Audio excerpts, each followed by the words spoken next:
اپیزود 4. جوئل و الی مسیر رو ادامه میدن. درسته ماشین الان باتری داره اما خب به بنزین هم نیاز داره. جوئل مشغول بنزین کشیدن از ماشیناییه که نزدیک به 20 سال همینجوری رها شدن. الی هم مشغول با اسباب بازی جدیدشه. کلتی که از کشوی خونه فرانکو بیل کش رفته. الی توی خونه یه کتابم پیدا کرده بود. یه کتاب دجوک یا همون جوکای شوهر عمه خودمون. الی میگه میدونی ماهیا به خواهرشون چی میگن؟ میگن آبزی. جالبه نه؟ مسیر به سمت وایومینگ. اون چیزی که جوئل میدونه اینه که تامی توی محدوده وایومینگ و میشه همون جاها پیداش کرد. الی توی ماشین 2 چیز دیگه هم پیدا میکنه. اولیش یه کاست موزیک قدیمیه و دومیش یه پلی بوی مگزینیه که متاسفانه صفحه‌اش هم دیگه چسبیده. جوئل از صبح پشت فرمون بوده و هوا داره کم کم تاریک میشه. برای همین میرن سمت جنگل. یه جایی که پیدا کردن ردشون کار سختی باشه. فعلا توی جنگل اتراق میکنن تا فردا صبح. با وسایلی که از خونه برداشتن وسط شام و ردیفش میکنن. الی میگه هوا داره سرد میشه ها، میتونیم امشب آتیش روشن کنیم؟ جوئل میگه معلومه که نه. الی میگه چرا؟ به خاطر مبتلاها؟ جوئل میگه مبتلاها اونقدر باهوش نیستن که بتونن رد آتیشو بگیرن، اما غارتگرا چرا؟ اونا فقط نمیان تا از همون دزدی کنن. یه چیزایی توی مغزشون میگذره که فکرش هم نمیتونی بکنی. پس نه. بساط رخت خوابو پهن میکنن واسه اینکه استراحت کنن تا صبح به مسیر خودشون ادامه بدن. الی میگه مطمئنی که آدم بدا ردمونو پیدا نمیکنن؟ جوئل میگه آره، خیالت جمع، بگیر بخواب. جوئل واسه اینکه مطمئن بشه از همه چیز خودش بیدار میمونه و تا خود صبح کیشیک میده تا الی راحت بخوابه. جوئل صبح واسه سر حال اومدن خودش قهوه دم کرده. الی از بوش متنفر، اصلا انگاری تا حالا قهوه ندیده باشه، دیگه چه برسه به خوردنش. جوئل میگه چیه؟ بده؟ تازه دم بیل گرم، از دونه‌هاش خوب مراقبت کرده بود. اون کثافتی که ما توی مرکز می‌خوردیم و ندیدی. سوار ماشین میشن و راهشون رو ادامه میدن. طبق اون چیزی که توی نقشه اومده حدود 24 تا 25 ساعت دیگه راه ادامه داره. الی میگه تامی داداش بزرگت یا کوچیکت؟ چرا از هم دیگه دور افتادید؟ بجون دیگه جوئل، تعریف کن. 24 ساعت دیگه راه داریم. جوئل میگه داستانش طولانیه. الی میگه یعنی طولانی تر از 24 ساعته؟ جوئل در مورد داداش کوچیکش تامی تعریف میکنه. تامی عاشق قهرمان بازی بود از همون بچگیش. به محض اینکه 18 سالش شد رفت ارتش. خیلی طول نکشید که اعزامش کردن به جنگ خلیج فارس. اما ارتش و جنگ هم اون حس قهرمان بازی تامیو انگاری ارضا نمی‌کرد. وقتی شیوع قارچ اتفاق افتاد بهم اصرار کرد که عضو یه گروه بشیم. می‌خواست باشون بیاد بوستون. منم دنبالش راه افتادم، می‌خواستم که حواسم به داداشم باشه. اینجوری شد که ما سر از بوستون درآوردیم. اونجا من با تس آشنا شدم و تامی هم با یه دختره که خیلی خوب میشناسیش. مالین به تامی اصرار کرد و بعدش هم دوتایی عضو فایرفلای شدن. این سری هدف قهرمان بازیش بزرگتر شده بود، نجات دنیا. تا اینکه فهمیدم از اونها جدا شده. الان داداش کوچیکه اون بیرون تنهاست. واسه همین باید برم و بازم حواسم بهش باشه. الی میگه در مورد نجات دنیا یه بار دیگه هم گفتی، چرا انقدر ناامیدی؟ چرا فکر میکنی که نمیشه؟ جوئل میگه چون یه توهم بزرگ دختر جون، یه امید واهی و پوچ. الی میگه خب اگه اینجوریه چرا باید زنده باشیم؟ پس هدف چی میشه؟ جوئل میگه هدف من مشخصه، محافظت از خانواده‌ام. الی میگه یعنی الان منم جزوی از خانواده‌ام؟ جوئل میگه تو نه، تو فقط یه محموله‌ای. خانواده من تس بود، خانواده من تامیه. مسیر خیلی طولانیه و الی هم وسط راه خوابش میبره. میرسن به یه شهر که بعد از بزرگراهش عبور کنن، اما بزرگراه مسدود شده و بالاجبار وارد شهر میشن. اونجا یه آدم زخمی رو میبینن که کمک میخواد، اما جوئل خبر داره که این چه معنی میده. طرف یه تلس. یه سری آدم حمله میکنن به ماشین جوئل و الی. اول سنگ پرت میکنن و بعدش هم لاستیکا میره روی میخایی که روی زمین کاشته بودن. کنترل کردن ماشین سخت میشه و در نهایت صاف میره توی یه دونه فروشگاه. 2 نفر آدم مسلح اومدن واسه کشتن جوئل و الی و بردن هر چیزی که همراهشونه. توی دیوار روبرو یه پنجره طور کوچیکه، انقدی هست که الی بتونه ازش رد بشه و فعلا در امان بمونه. الی فرار میکنه و میره همونجا. جوئل هم با 2 نفر درگیر میشه و خیلی شیک ترتیب هر دوتاشون رو میده. اما یه نفر از ناکجا باد سر میرسه و جوئل رو خف میکنه. الی که میبینه جوئل در خطره اسلحه رو در میاره و از پشت سر به طرف شلیک میکنه. یارو زخمی میشه و جوئل هم از خطری که توش گرفتار شده بود خلاص میشه، اما طرف هنوز نمرده. جوئل شاکی اسلحه رو از دست الی میگیره. پسر زخمی شده و داره التماس میکنه که جوئل نکشتش. میگه ببخشید من باهاتون کاری ندارم، قسم میخورم، منو برسونید پیش مامانم، خواهش میکنم. جوئل به الی میگه برگرد توی اتاق، اینجا رو نگاه نکن. بعد از رفتن الی جوئل پسر رو هم خلاص میکنه. بعد کشته شدن اون 2 نفر گله آدم هم دارن میرن سمت همون جایی که ماشین ترکیده و جوئل الی هم باید یه جوری از این وضعیت جیم بزنن. با یه کاراکتر جدید آشنا میشیم، کتلین. کنترل این شهر هم مثل بوستون دست گروه فدرا بوده، اما کتلین و بقیه به عنوان گروه مقاومت و آزادیخواه تونستن فدراها رو شکست بدن و یه جورایی شهر رو آزادش کنن. الان هم گروه مقاومت هر کسی که ارتباطی با فدراها داشته، علل خصوص مخبرا و آدم فروشا رو دستگیر کرده. الان هم داره از یکیشون بازجویی میکنه، از دکتر. کتلین دنبال یه آدم خاص میگرده، یه نفر به اسم هنری، اما کسی نمیدونه که هنری کجاست و چه جوری یهو غیبش زده. کتلین سنگین پیگیر پیدا کردنش، اما چراشو فعلا نمیدونیم. خبر کشته شدن 3 نفر رو به کتلین میدن. کتلین میگه این حتما کار هنریه. همتون، همه گشتیا، تک تک خونه ها رو میگردید، هر جایی که شده میگردید، کل شهر رو زیر و رو میکنید تا هنری رو واسم گیر بیارید همین الان. بعدش هم برمیگرده توی ساختمون و دکتری که داشت ازش بازجویی میکرد و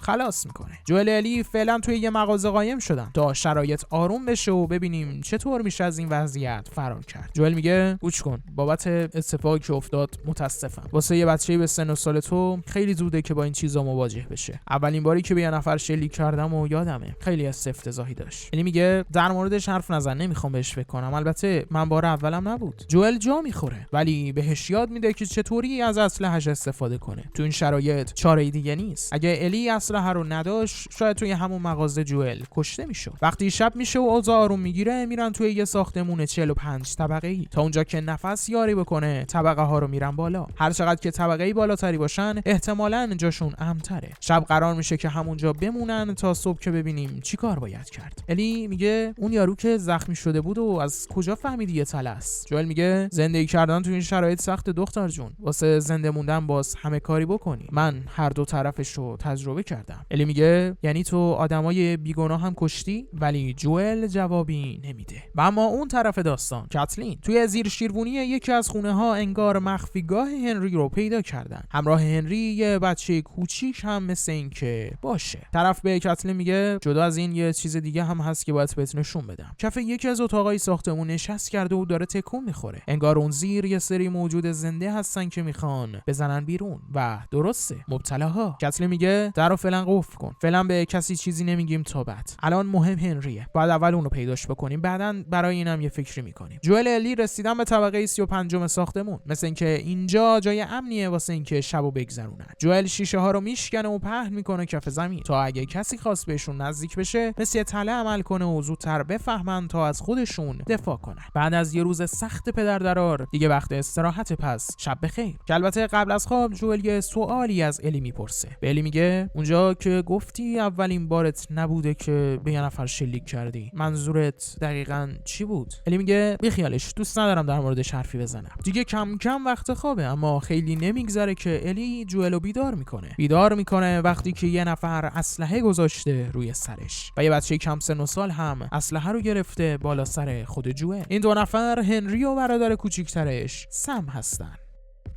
شروع اپیزود 5 برمیگرده به زمانی که گروه‌های آزادیخواه شهر رو آزاد کردن. از دست کی؟ نیروهای فدرا. تمام نیروهای فدرا رو یا کشتن یا آتش زدن و یا اینکه اعدامشون کردن. بین این همه جشن و هرج و مرج با هنری و برادرش سم آشنا میشیم. سم ناشنواست، پس هنری با زبان اشاره باهاش ارتباط برقرار میکنه. با کاتلین هم که از قبل آشنا شدیم، رهبر نیروهای مردمی. تمام اونایی که تو این مدت مخبر فدرا بودن رو دستگیر کردن. کسایی که برای دارو، غذا، انرژی یا هر چیز دیگه‌ای همسایه‌های خودشون که با نیروهای مقاومت و علیه فدرا کار می‌کردن رو فروختن. حالا کاتلین از بین این جماعت دنبال یه رد و نشونی می‌گرده از هنری. وقتی می‌بینه که نه کسی حرفی نمیزنه دستور میده که همشونو بکشن. اون موقع است که یکی زبون باز میکنه. طرف میگه آخرین بار با دکتر بود. با دکتر توی مرکز شهری پناهگاه ساخته بودن واسه یه چنین روزی. احتمالاً همونجا باشن. آدرس دقیقشو باور کن نمیدونم. من هیچی خبر ندارم. کتلین میگه ممنون، عالیه. و وقتی از سلول میزنه بیرون به نیروهاش دستور میده که همه رو بکشن و بعدم جنازه هاشون رو آتیش بزنن.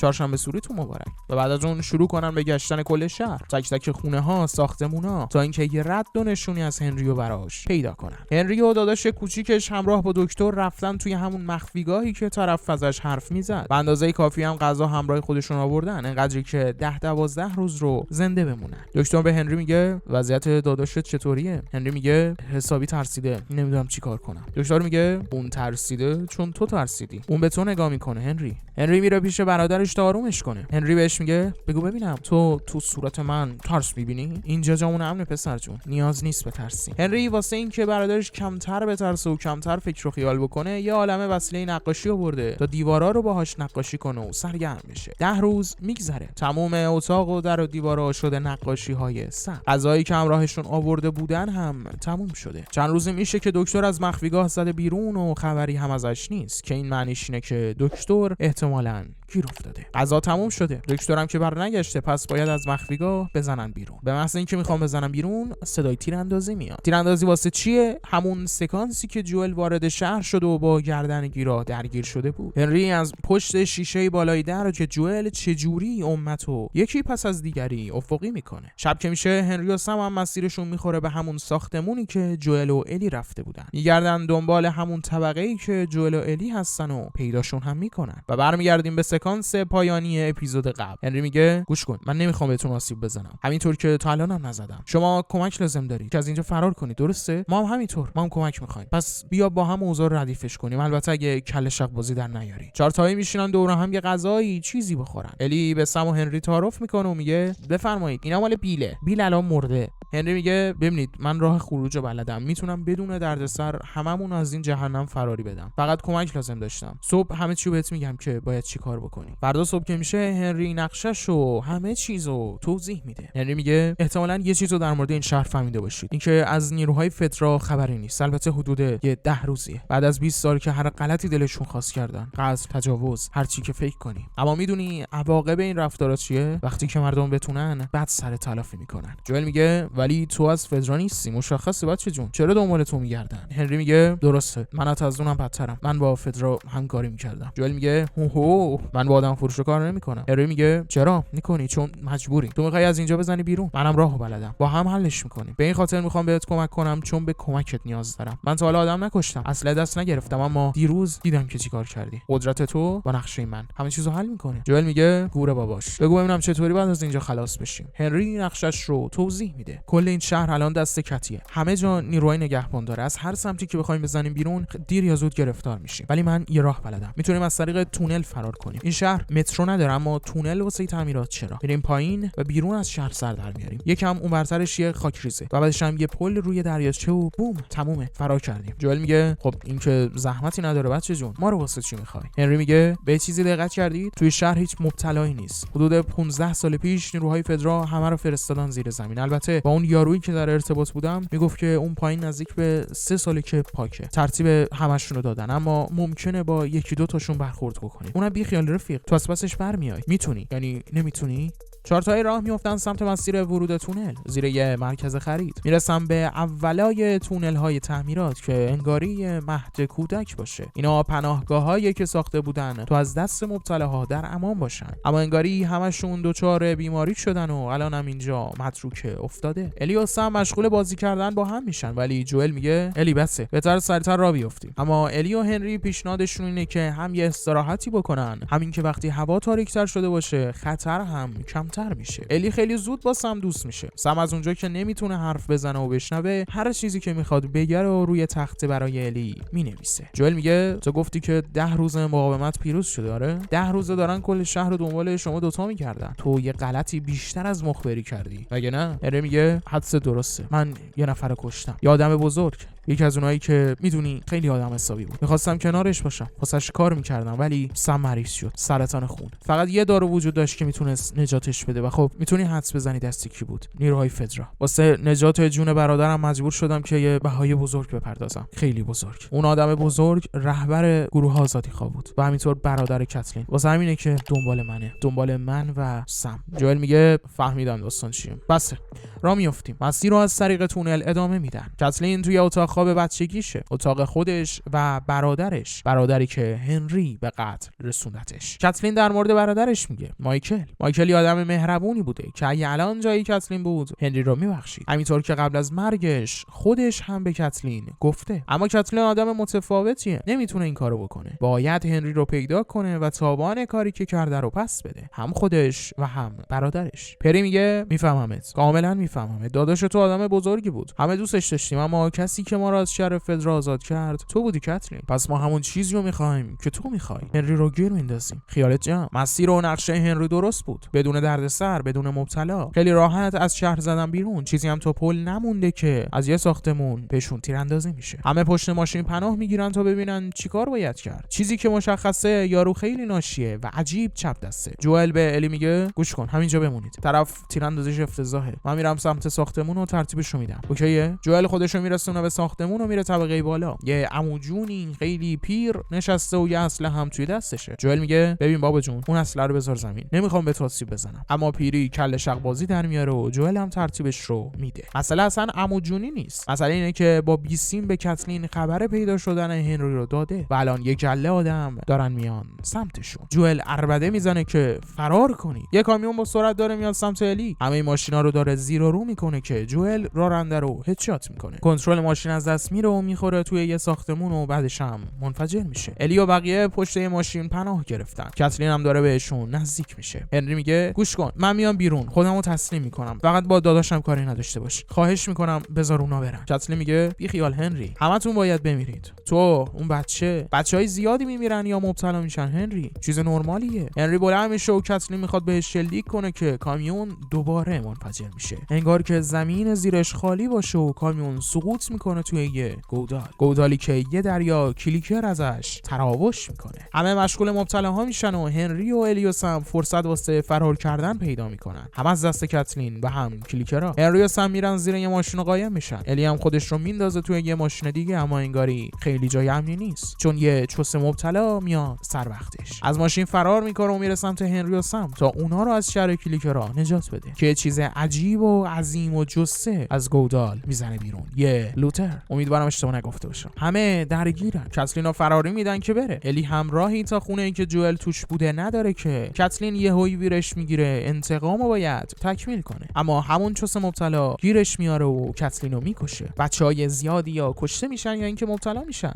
مگه نه کتلین؟ همگی با هم جیم میزنن و کلیکرها هم که مشغول نیروهای آزادی خواه میمونن. توی خود سریال سکانس درگیری ببین قوقاس، یعنی واقعا قوقاس، خیلی خفنه. جوئل یه جای امن پیدا کرده که فعلا همینجا استراحت کنن. به هنری میگه گوش کن، ما داریم میریم سمت وایومینگ، میرم دنبال داداشم، اگه خواستی شما هم میتونید با هم بیاید، پیش ما جاتون امنه. الی نشسته و واسه سم کمیک بوک میخونه، داستان شب قبل از خواب. سم برای الی مینویسه تو از چیزی نمیترسی؟ الی میگه من از همه چیز میترسم. سم مینویسه تبدیل شدن به یه هیولا ترسناکه، مگه نه؟ وقتی که هنری و سم زیر ماشین گیر افتاده بودن، یکی از کلیکرها مچ پای سم رو گاز گرفته. الی میگه دست منو ببین، خون من داروه. خب حلش میکنم. با یه چاقو کف دستشو میبره و میذاره روی زخم پای سم تا شاید بشه که مبتلا نشه و درمان بکنتش. اما وقتی الی صبح از خواب بیدار میشه، میبینه سم بدون سر و صدا نشسته لبه تخت. وقتی الی بهش نزدیک میشه، سم سمتش حمله میکنه. جوئل میخواد سمو بکشه تا قبل از اینکه بلایی سر الی بیاد، اما هنری جلوشو میگیره و به اجبار به سر برادر خودش شلیک میکنه. هنری شوکه شده، نمیدونه چی کار کرده. البته چاره‌ای هم نداشت. هنری همه کار کرد برای نجات جون برادر کوچیکترش، وگرنه این همه تلاش واسه چنین زندگی واقعا ارزش نداره. و حالا خودش سمو خلاص کرده. هنری نمیتونه این فشار رو تحمل بکنه و به سر خودش هم شلیک میکنه. جوئل دوتا برادر رو دفن میکنه. الی روی تخته چوبی سم براش یادداشت نوشته. هر اتفاقی که بیفته، جوئل و سم باید مسیر خودشون رو ادامه بدن. یادداشت الی برای سم اینه: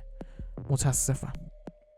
و اینم از ریکپ اپیزود 4 و اپیزود 5. در مورد اپیزود 4، این قسمت خیلی بیشتر روی رابطه جوئل و الی تمرکز کرده. نشون میده که کم کم از یه همراهی اجباری که جوئل به الی دیده محموله رو داره، ارتباطه داره عمیق‌تر میشه و تغییر شکل میده. یکی از بهترین لحظه های احساسی هم که نمایش داده میشه، همون جاهایی که الی سعی میکنه جوئل رو بخندونه با همون جوکای بی‌مزه. چند باری هم موفق میشه. همین صحنه‌های کوچیک نشون میده جوئل برخلاف اون چیزی که دوست داره از خودش به نمایش بذاره، داره، یا آدم سخت و خشن، یا قلب مهربونی داره که کم کم داره به الی مثل دختر خودش سارا علاقه‌مند میشه. یه پارت جدیدی از این جهان پس آخرالزمانی تو این قسمت میبینیم. گروه‌های انقلابی و مقاومت. یه گروه بازمانده‌ای که تونستن اون فدرای دیکتاتور رو سرنگون بکنن. رهبر این گروه کتلینه. حقیقتا یه شخصیت آروم اما به شدت خطرناک رو قراره داشته باشه. من نمیتونم بپذیرم، یعنی توی یک جهان آخرالزمانی که آدما مثل حیوان همدیگه رو پاره میکنن، اینکه یه همچین آدمی با همچین استایلی بخواد بشه رهبر یه گروه مقاومت این تیپی که گروه بزرگتری مثل فدرا رو نابود کرده، من شرمنده‌ام ولی نمیتونم بپذیرم. بشینم احساس میکنم یکی از همون وایبای ووکیه که این سریال میخواد بچپونه تو حلقمون، که هر کسی با هر ظاهری و هر شکلی میتونه هر کاری بکنه. Love yourself. ولی من حقیقتا نیست. سکانس درگیری که جوئل و الی گرفتار میشن توی اون فروشگاه واقعا خفنه و یه ساید جدیدی از جوئل رو بهمون نمایش میده. درسته که قرار قهرمان ما باشه، ولی نه یه قهرمان کلیشه‌ای، نه یک موجود سوپرمن طوری که آسیب نمیبینه. اگه اونجا الی نبود میتونست کشته بشه، و اونجایی که الی شلیک میکنه اونم به یه آدم دیگه، اونم توی چنین سن و سالی، خیلی صحنه تاثیرگذاریه، چون نشون میده که چنین دنیایی چقدر میتونه بی‌رحم باشه. و من نمیتونم بپذیرم توی چنین دنیای بی‌رحمی کتلین رهبر گروه مقاومت باشه.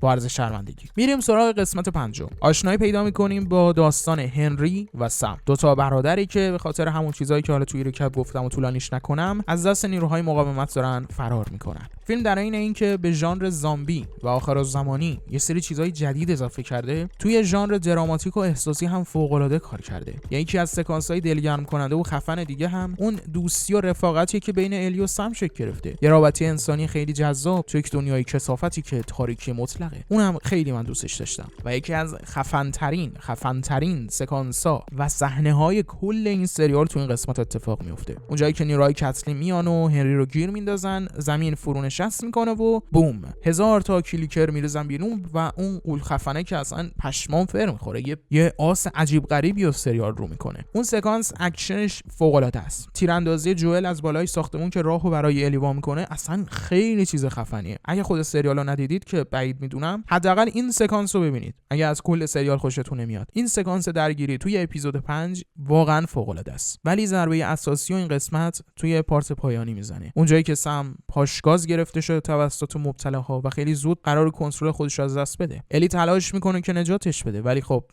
نمیشه. و شوکه کننده ترین اتفاق اینه که هنری برادر خودش رو میکشه. بعد از تموم این تلاش‌ها و سختی کشیدن‌ها برای اینکه بتونه برادر خودش رو تو این جهنمی که وجود داره حفظ کنه و ازش محافظت کنه، تاثیر عاطفی واقعا شدیدی میذاره روی مخاطب. حداقل برای من که اینطوری بوده و فوق‌العاده است. یعنی اون سکانس هم فوق‌العاده است. در کل اپیزود 5 تا اینجا فکر می‌کنم یکی از بهترین اپیزودهایی بوده که تماشاش کردم. اینم از این. خیلی ممنون که وقت گذاشتی و تماشاش کردی. منتظر اپیزود 6 و 7 هم باش. خیلی زود برات آپلودش میکنم. دمتون گرم که ویدیو رو تماشا کردید و وقت گذاشتید. اگه ویدیو رو دوست داشتی حتما لایکش کن و کانال خودت رو هم سابسکرایب کن. و در پایان از وقتی که گذاشتی بازم ازت متشکرم و مثل همیشه بوس بهت. سم سینما، بهترین کانال خلاصه فیلم دنیا. سم سینما خلاصه فیلم های اعلان دار. سم سینما بهترین کانال خلاصه فیلم دنیا.